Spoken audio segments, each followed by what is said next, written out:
નમસ્કાર, હું છું હિમાંશી દેસાઈ. સરસ્વતી શૌર્ય ન્યૂઝમાં આપનું હાર્દિક સ્વાગત છે.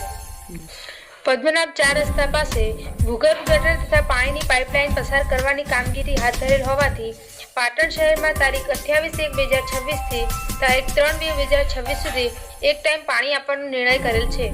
હાલમાં પદ્મનાભ 4 રસ્તાથી સીધી સરોવર સુધીનું ખુલ્લી કેનાલમાં પાણીની આવક સહેજ પણ નથી, જેના કારણે કેનાલ એકદમ ખાલી જોવા મળે છે.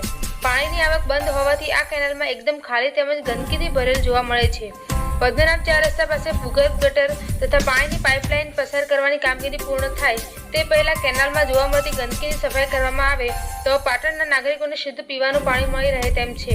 કેનાલ સફાઈ કરવા બાબતે પાટણ નગરપાલિકાના ચીફ ઓફિસર શ્રી તેમજ SIA-ને પણ જાણ કરેલ છે. કોર્પોરેટર પાટણ નગરપાલિકા રાજેન્દ્ર કુમાર કે હિરવાણિયા.